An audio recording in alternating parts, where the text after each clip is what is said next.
I 100% lived that Usher performance in the Super Bowl. Child, I live. I mean, there were so many details that I didn't even catch until I rewatched. At one point, he like slid between some guy's legs, and I rewatched on social like the little clips that people share, and I was like, when did he even do that? When did he have time to do that? It just feels like every single thing that he's ever done in his life, every trick, every move, he was like, we're gonna do it all in the Super Bowl. It's kind of like when kids want to show you something and they're like, look what I can do. And they just combine it all. It was so good. I say this, but I 100% was here for it. I loved it. Yeah, yeah. Top-notch performance. One of my favorite Super Bowl performances that I've ever seen. Okay, welcome back to the show. I'm Unique Val, I'm the Pussy Queen, and today we're gonna be talking about loving yourself free. This month's episode is in honor of Black History Month and also in honor of the month of love. And we're gonna be talking about love as a driving force in our liberation and a key component and what it actually means to be liberated through love and what it means to love ourselves, because it's maybe not what you're thinking of. Before we get into today's conversation, I do have a couple announcements for you. So number one is I now have an events calendar up on the website at uniquebell.com/events, where you can see all upcoming events, including my live masterclass, Mastering the Womanly Arts, which is all about how to get anything you want from love, life, and the universe. So if you'd like to learn more about that free masterclass, head to uniquebell.com/events. And you'll also be able to see there now, you can actually take a look at the calendar to see what's coming up in Pussy Academy. Our live events calendar will also include our Pussy Academy events. So you can see the full roster of live classes, group coaching. You'll be able to see everything that's coming up this month. And you'll also be able to see when our next live community gathering is. And that live community gathering is free for all email subscribers. And you can see how to register by simply tapping the register or RSVP link, whatever it says, the button next to the event. So go ahead and check out that live events calendar. Again, it's uniquebell.com/events. We had a lot of amazing bonus events this month, specifically around Valentine's Day. So I did a lot of classes on love magnetism. We did a pussy magic for soulmate attraction class. So a wonderful ritual if you are connecting to the love that you desire, if you're not in a relationship yet. So if you would like to get access to any events that have passed, you can actually check out on the calendar how to get access by simply becoming a Central Refresher Kit member, which is a one-time purchase. You purchase the kit and then you get access to the replays from our live community events. And like I said, we had some bonus classes this month, including a Dating with Clarity play shop, which I absolutely loved. If you are struggling with dating, you feel like it's hard to get clarity, especially if you're working from a traumatized state. And I have dated from my trauma brain before, and I know the pain and I know the struggle. So I am gifting you the wisdom from my own dating foils. And so go ahead and check out that play shop. And we do a wonderful meditation as well included in that play shop to help you align with the love that you really deserve as you get clarity and see beyond, the limitations of our trauma, right? And our wounding is to really get clear on and make sure that you're manifesting love, not, to complete or to repeat a cycle or sort out something from the past in your childhood, but you're really choosing from a completely different vibration. So check out that play shop if that is resonating for you. All right, so what else? So we have Pussy Academy live events. This month we're focused on the cervix, this lunar cycle, and specifically reconnecting to the womb as a place of empowerment and a place of rebirth, not just, biologically thinking of our womb as belonging to this biological process, but for our own well-being as well, and being able to tap into the magic of the womb void. So very yummy stuff if you want to go deep with me this month. And I think that's all the announcements. All right, so let's get into it. Again, the link to see all the events coming up this month, and I'll update the calendar every single month, so you can see the list of events and even get details on each class. The link to that in the description box, in the show notes, wherever you're listening or watching. It's going to be below, and it's uniquebelle.com/events. All right, so let's get into today's episode.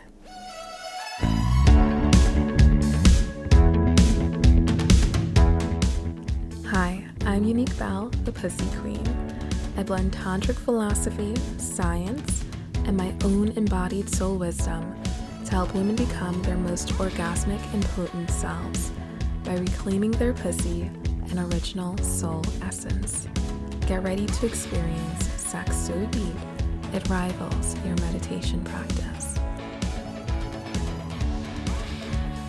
You're listening to episode 112 of the Women Gone Wild podcast, Loving Yourself Free.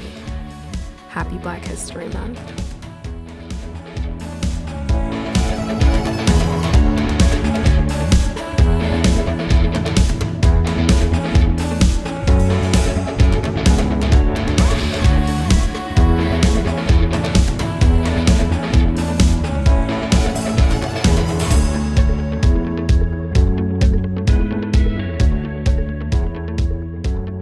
Wow, I'm like resting in this topic and thinking of where to start, and I feel like tearing up because I'm remembering my own journey. And I think I've mentioned this on the podcast before.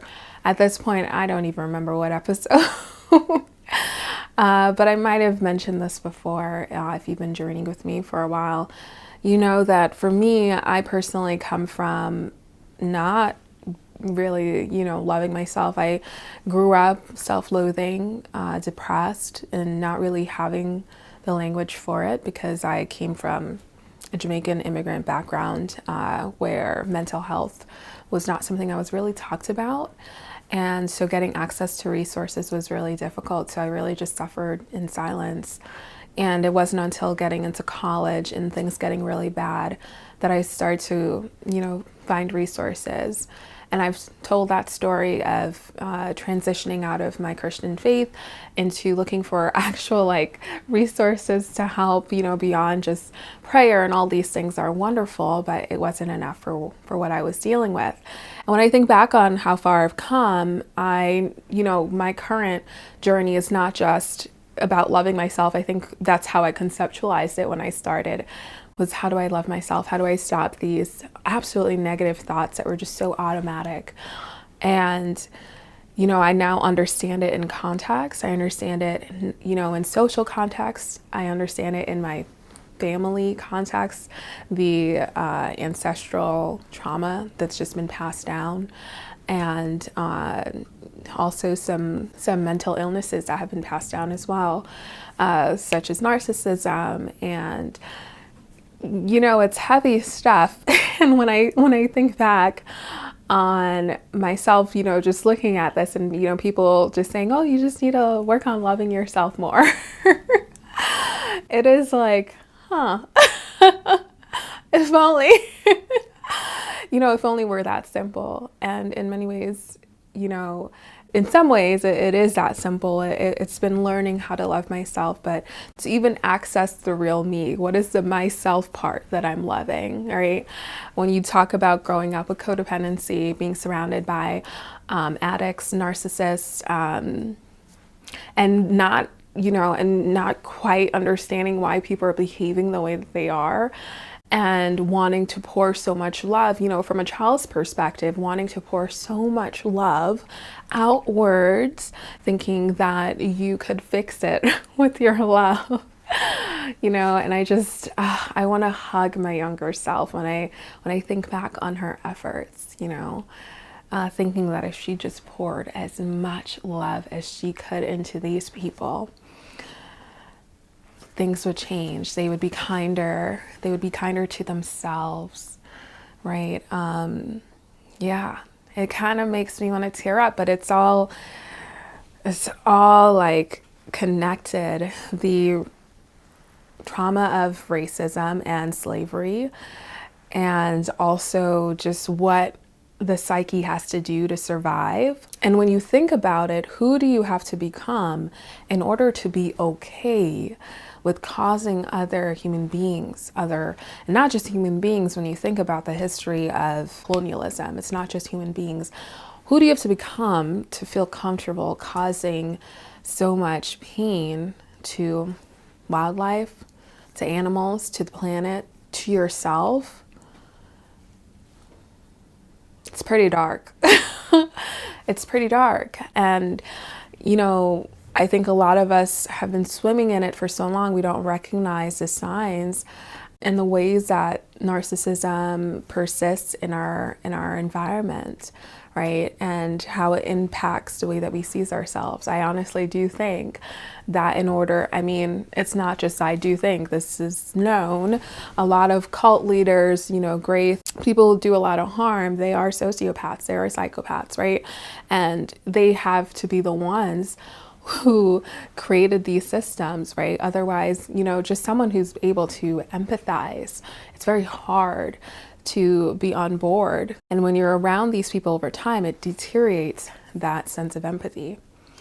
And so with this in mind, when we talk about loving ourselves and choosing love and choosing Black joy, and I see this movement in our culture to stop looking at the harm and try to focus in on the joy. Where is their joy? And I understand it, and I also know that we still need to kind of hold both. We need to recognize why. Right? The why behind why is it so hard for me to love myself? Why is it so hard? Like, what are the messages around me? Because sometimes when we don't have that understanding of the environment, we take that shame inwards, right? We take that guilt inwards. We keep turning it on ourselves and we don't recognize, I literally had this experience last year where there was something that I'm like, let me see if I can try to remember what it was. I remember I was looking for, this has been going on for years. I've been searching for this core wound, right? That gave me this idea that I was undeserving or unlovable. And I kept searching and searching, and I kept meditating. I kept doing all the processes. And it was as I was starting to learn more about narcissism, and as I was starting to understand the mechanisms used by narcissists, the tools of abuse used by narcissists, that I started to go, I was like, there was no core wound. I literally was just reflecting what was being put onto me. And I wish I know I journaled on it, but I don't have the exact example front of mind currently. But, so much of what we are struggling with to accept about ourselves, we don't recognize is just a byproduct of what we are swimming in. And I know you're probably like, no, I recognize it. I do know that these things exist, but it's truly, when you start to go deeper, you're like, I've been working on this core wound that really isn't a core wound. Right? That's just a projection, something that was projected onto me, or something I took on because I didn't freaking know how to interpret or understand it as a child. Abusers and abusive systems will often project onto you what they actually are, right? So this is calling people of color lazy. Oh, they're so lazy. Literally, the people who have built the nation. Oh, you're so lazy. You don't work hard enough when you're working way harder than the upper class, right? Just to get a very small amount of what they have. And so we internalize these things, and when you go into the healing space, and when you go into a space that isn't like taking the bigger view into mind that isn't looking at social context, isn't looking at the impact of race on our bodies. We're doing internal work that isn't our work. We're doing work that isn't our work. And so I honestly think one of the steps to loving ourselves free is beginning to delineate what is mine and what is yours.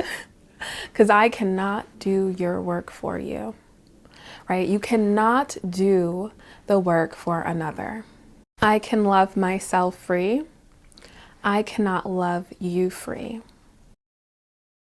And so what is my work to do? What can my love actually set free? How can we distinguish between what is someone else's work to do and what is our work to do? Our work is resolving anything and everything that is in the way of us connecting to our deeper self.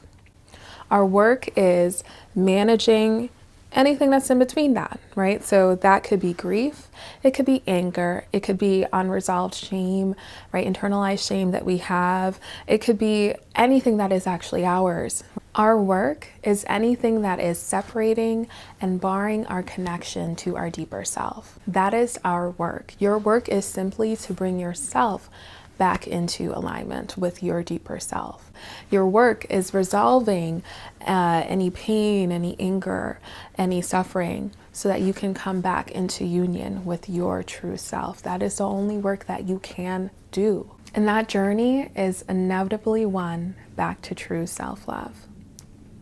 And I say true self-love because even the ways that we think that we're loving ourselves, sometimes they fall short, because we're basing our self-love off of a broken society. Even as we take steps to embrace our blackness, to embrace our skin tone, our curls, right? And to embrace every aspect of us, there's so much that it's almost like the act of loving ourselves that we're thinking of, in the way that we're thinking about it, it is requiring energy.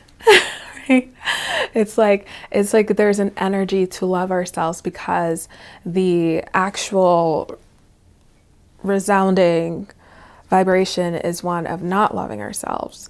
You know, I just remember early on, like you almost have to like repeat to yourself, it's okay, like that my thighs are thick, like, you know, and it takes this added level of energy to love yourself in that way. When you feel like you have to kind of think about each item, right? Like it's an effort to love my hair. It's an effort to love my skin. It's an effort to love who I am, to love the way I talk, to love, you know, how I relate. And this is not quite the kind of loving ourselves free that I want to talk about today. And I want to tell you that that's an important step, to kind of start to mentally do that hard labor, right, until it starts to feel automatic. But I actually want to invite you into a space of loving yourself that even goes beyond that. That is actually just, when I tap into this energy, it feels like I'm like a baby held in a mother's arms, like I'm just held, and it's like every little thing about me is adorable and cute, right, from my tippy toes to my fingers, to my little ears. Like, it's just energy of absolute adoration for you. There's no comparison of your journey to others. There's none of that. There's no wrongness in your history. There's no wrongness even about what you suffered through. It's just this absolute acceptance of you and your story. And it is quite beautiful. And it's something that I want to gift you the experience of today. The previous kind of self-love that I mentioned, which is still super important, right? Making sure that we have positive messages about our blackness, that little black girls know that their curls are gorgeous, that their smile is gorgeous, their big lips, their nose, every aspect of them is beautiful. That to me is almost like rewriting our brain and telling a new story. And this kind of love that I want to help you to tap into in this episode is one that rewrites almost like our soul. It goes into the soul of our being. That other version is for the mind. It's for our kind of thinking brain, how we're assessing the world. And this version of self-love is actually tapping into the infinite well of love that is you. It's actually being the love instead of kind of repeating and affirming the love. It's being it, resting in it. This kind of love liberates by nature because it's beyond our story. It's beyond what society says about us, right? It's almost, I always think of whenever we're trying to break free from a system by redefining something in the system, it's like we're still in the system. Our new definition is just a derivative of the old. But this kind of love actually is freedom. It is infinite possibilities. From here, we can actually truly dream and love a new world into being, a new way of being in our bodies into being, right? We can actually love ourselves free from this state. This kind of love hears our longing. It hears the desires of our heart, and it leads us to the fulfillment of that and beyond. And this kind of love flows from the sacred heart. It flows from the heart of our deeper self. Now, there are many routes, kind of in ways to drop into this love that flows from the sacred heart. You can find your way there through meditation, through a ritual practice, through a conscious pleasure practice. These are the tools that I use to lead women in. We find our way through, right? So there's many kind of avenues that can help you to find your way into the sacred heart. But today I'm going to simply guide you with my words. So I invite you to take a few breaths.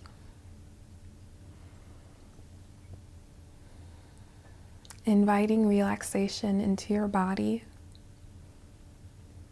into your mind, into your heart. Immediately I want to yawn.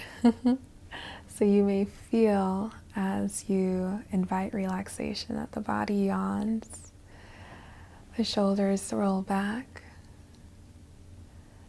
And imagine that you are being held. What's coming to mind is a beautiful pink cloud, but you're basically being held in this space and time,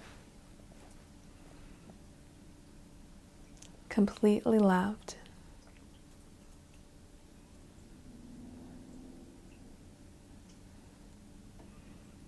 What would it be like to completely allow your body to relax and let go and receive, to receive this moment of comfort,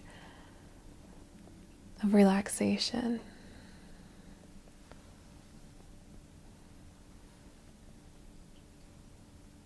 Releasing all worries and drifting into this pink cloud, or however it appears to you. Maybe it's a room full of cushions or a field on a sunny day. But letting yourself in this moment be transported to a heavenly place. A place where all is well and all is taken care of. And noticing how your body responds as you arrive in this heavenly place.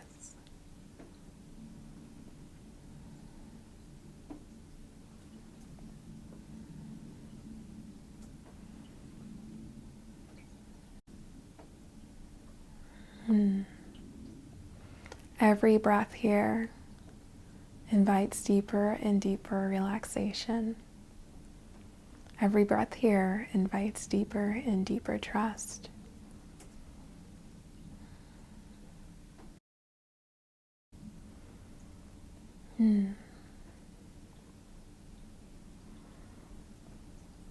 Yeah, as you rest among the clouds or in the field,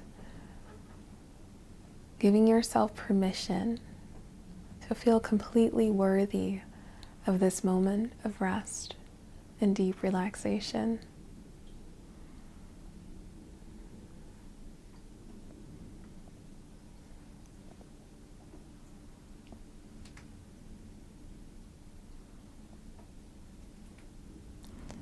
From this place of complete worthiness, feeling absolutely taken care of, what do you desire? You may desire to stay here for a day, 2 days, simply resting. You may desire fun, to go dip your feet in the water, to explore, to play. Letting that authentic desire rise to the surface.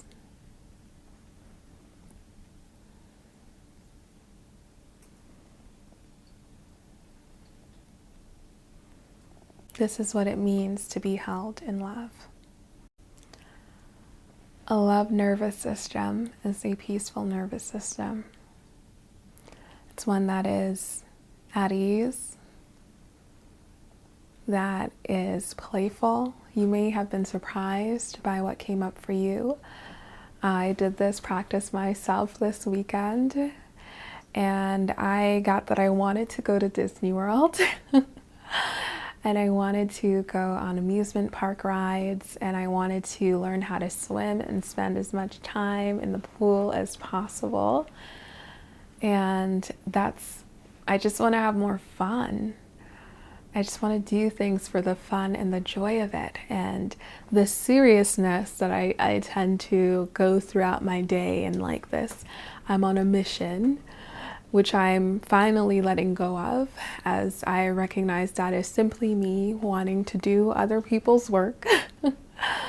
And that's not my work to do.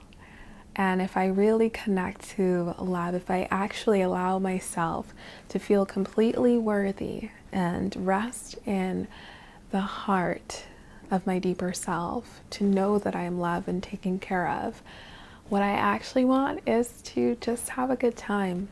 I want to have fun. I want to love people. I want to be loved. I want to share my creations. But that edge of like, I have to fix this broken society or this broken world, it goes away. And it's like the whole way that I approach my life changes. It's shifted in a way that I don't think I could have gotten to if I just was coming at it from the thinking mind. So in order to connect you to that place of love, I use the word heavenly, and that typically triggers for people that state where they are taken care of, where they don't feel burdened by the physical world and the physical needs of the body. And funny enough, when we think about heaven, we start to think of, well, what would I do? Right? And so this longing to be in the physical and play in the physical returns. But I use that word heavenly because that is one of the ways to actually connect to feeling divinely loved, right? When we think about being divinely loved, a lot of people, especially if you have a religious background like I do, that word heaven, being in heaven, it actually does invoke the feeling of being held in the love of the deeper self, or in the love of the universe of God. In this state, we are truly free. I do think that heaven is the expression of true freedom. It's where some people allow their deeper selves to be, but you can embody that without dying, right? You can embody that now in your current moment. You can live that heavenly experience, which is really allowing yourself to be in alignment with your deeper self and explore the world, our physical world, from that state of complete ease, knowing that you are loved and taken care of. You don't have to wait till you die to get there. You don't have to wait for society to change for you to get there. You also don't have to wait until you are in your 80s and you're one of those grandmas that don't give a fuck and do whatever you want. You can start doing it now. You can start being in this place of unconditional self-love now. And like I said, what we imagine for ourselves in our lives, it's totally different. It's totally expansive from this place. I mean, my heart is singing just saying this and tapping into it myself as I'm talking. Like, when we talk about birthing a new world, I do pray that it's from this space, it's from this connection with our deeper self, and not in reaction to the heaviness or the suffering that our world has already produced. May we have the courage to dream beyond what we have previously conceived. May we have the courage to explore this love within our hearts. I've definitely talked about how I used to be afraid of this love that flows from my deeper self because I thought it would get me into trouble in the codependent and narcissistic relationships I was in. And actually it set me free because this love does have boundaries. It does not go into the darkness trying to resolve darkness by being light, or, it doesn't do that. It actually shifts my focus elsewhere. It helps me to find that stream where others are also choosing love. Because again, that is not our work to do. And I will say that this past week, I was hit with some heavy news, and I had a choice. It actually had to do with a relationship that I was in the past. And each day that has passed since I got this news, I've been processing it and holding it and allowing it to kind of inform, right, changes that I need to make in the way that I view the world. And one night I had a moment where I thought, wow, I could really become really cynical from this. I could really just give up on love and choose not to trust people anymore. And instead I just said, okay, where is there wisdom? Where is there going to be understanding? And where can I actually get peace? Of course, connecting to my deeper self. Let's just connect back into me. And as I did, I was very surprised to find that love had not been destroyed in my heart. There wasn't this space of cynicism. It was a place of acceptance of, okay, so there are some people out there who are pretty far gone. There are people out there who are very malicious, who lack empathy. And there are still people out there who are full of love, wonderful intentions, who are living from a place of dignity and who are living with integrity. And so I can choose to focus on, oh my goodness, I had an encounter with a sociopathic person. Or I could choose to be like, okay, now I understand that they're out there and they're pretty deceptive. They're very, very deceptive. And I now can just educate myself on what to look out for. Or I can go into this pit of like despair. And honestly, that pit of despair was not opening up for me. It wasn't really an option. I knew it. But at the time, I just, remember thinking, wow, like I could totally see if I hadn't built up so much momentum towards prioritizing love in my life and connecting to my deeper self. If I heard this news, if I had this experience at a different point in my life, maybe it would have broke me. And I'm sure it has broken many, many people. And instead, I just, I knew that I was going to choose to just focus on where the loving people were.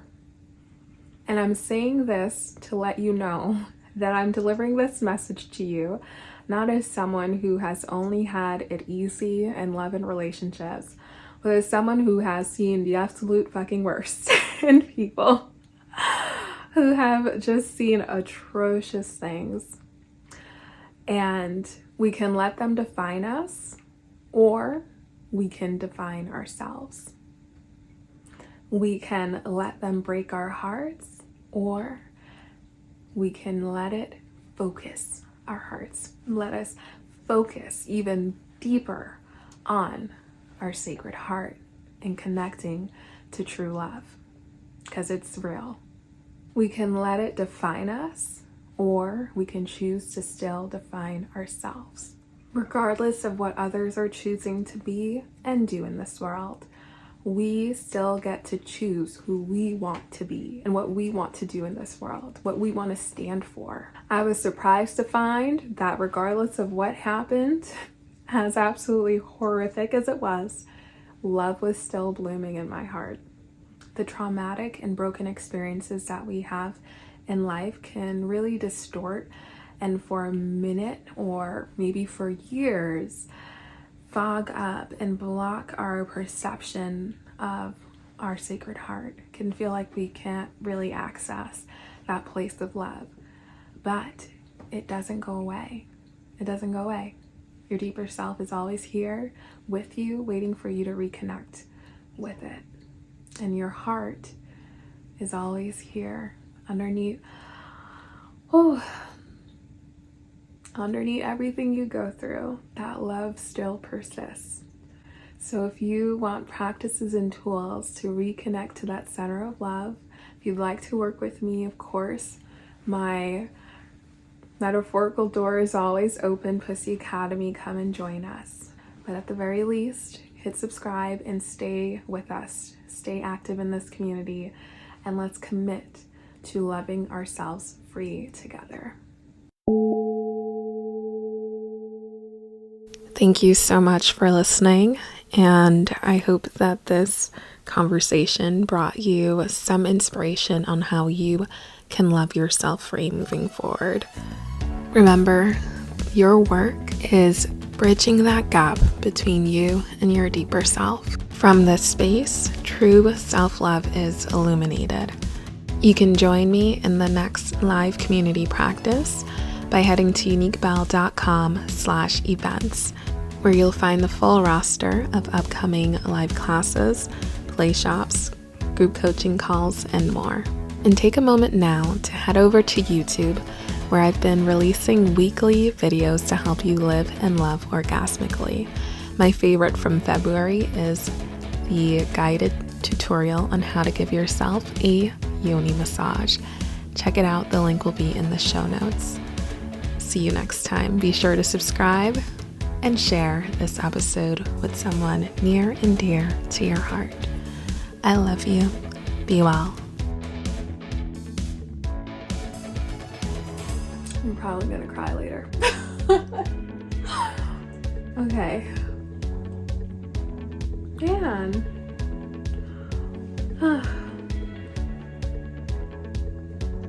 Life is good. All is good.